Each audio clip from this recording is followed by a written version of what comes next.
then on page 174 from Mbiti and see if this sounds to you like a conduit.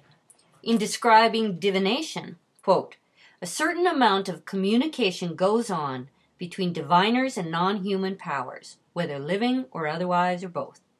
It is difficult to know exactly what this is. It might involve the diviner's extrasensory ability, it may involve spiritual agents, it might be telepathy, it might be sharpened human perception, or a combination of these possibilities.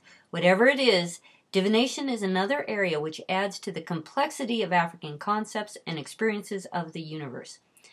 Divination links together in its own way the physical and the spiritual worlds, right? To be a link like that is to be a conduit, making it a religious activity. The diviner fulfills an intermediary function between the physical and the psychical, between the human and the spiritual, for the sake of his or her own community." That dynamic notion of a diviner as an intermediary on these landscapes of power, we're going to place that model of a person against, on page 16,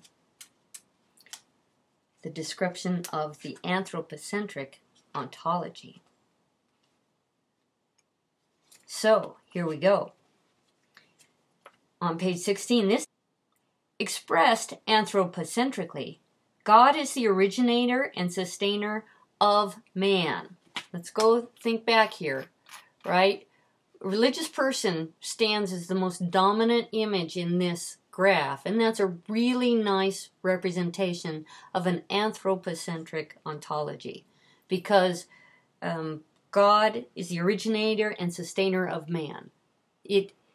This universe isn't existing without man, and so God certainly created it, but man is the center of it. The spirits explain the destiny of man. So if we're thinking about a spiritual realm, a realm of spirits, the living dead around this person, the spirits explain the destiny of the man. Man is the center of this ontology. The animals, plants, and natural phenomena and objects constitute the environment in which man lives, provides a means of existence, and, if need be, man establishes a mystical relationship with them. So I'm taking that step back as we think about personhood to think that in the African anthropocentric ontology, personhood is central to the ultimate significance of life itself. So humans are a central agency in the entire religious universe with a responsibility to balance and harmonize the creation, not only in terms of the ancestors and the living dead, but also across kinship structures.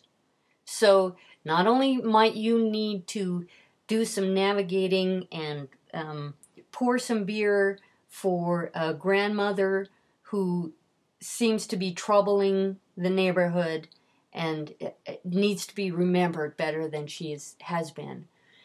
Also, we must restore them across kinship structures and in our everyday lives. And when we get to the ethics and morality and justice, then you see that it is a person's actions in the community by which their personhood is evaluated. Character, in the Yoruba tradition, as he tells us, central to how your personhood is perceived. So if this was the Yoruba personhood, we would have character as kind of an emanating flow out of this person, and the community would be evaluating character all the time. You would also have the Yoruba pantheon with its thousands of divinities overhead. All right, so agency. If you think of the word agency as a measure of human power, I want to think now about this model of personhood. Agency is one of the key characteristics any culture has to determine, and they're especially going to determine it in cases of justice where one is trying to figure out levels of responsibility. So how much power did you exercise in your participation in something when your community is trying to evaluate your character? Is a person a victim in a situation? Are they a responsible agent?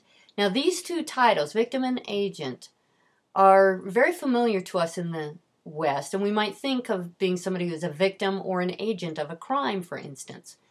And this suggests a model, if this was a Western model, if we were trying to look at, in which agency is located in human intention and will. So if you didn't intend and you didn't will something bad to happen, and you were involved in it, you were a victim. But if you did intend and it was your will at work making it happen, then you were the agent, the perpetrator. Now, in the world of religious studies, however, we tend to think of personhood as a spectrum of agency in which humans are negotiating with power that is not human, and thus the person is not considered a victim of religious action or an autonomous agent, but rather an instrumental agency, a point or place through which power is mediated between the creator, the intermediary spirits, and the human. When I wrote my book about spirit possession, and spirit possession is seen on every continent and in every century, I developed this description of human agency called instrumental agency.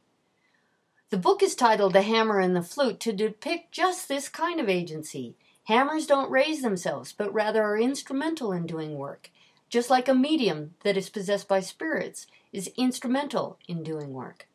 Flutes don't play themselves, but rather, like a flute, are played by the spirits or the creator. And I won't go into detail on that, although I could if folks ask about what does instrumental agency mean or how did I use it in that book. But I think we have so much good material here with Mbiti. We can just move forward and focus on this. If we look to the particular case of ATRs, we see that this description of religious personhood, the idea of instrumental agency, is a central component of your character. It plays out very consistently. There's a spectrum of instrumentality. Your medicine men, your mediums. Let me just clean it up while I go.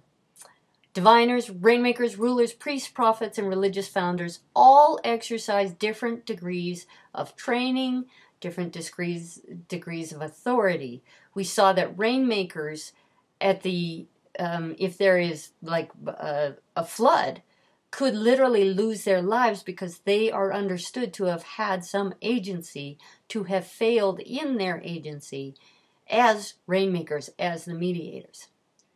All of these specialists and all other humans exercise their instrumental agency against the backdrop of a mystical universe, the mystical powers of which are further subdivided by Mbiti as magic, witchcraft, and sorcery.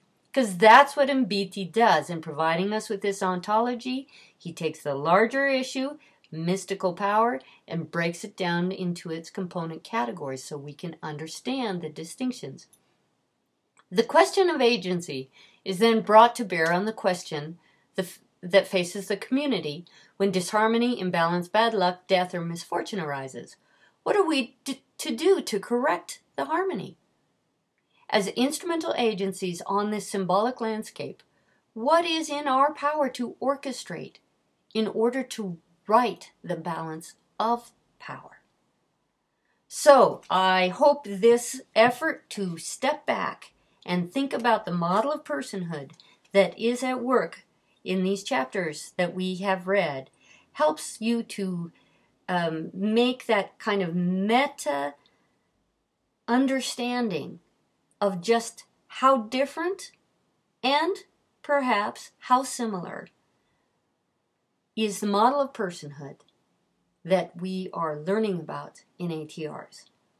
I'm really excited about this because when we move to our novel in 2 weeks, The Arrow of God is called The Arrow of God because the chief priest in it understands himself to be an arrow of God, right? It's not the Donald, right? The individual who thinks that they have done these things.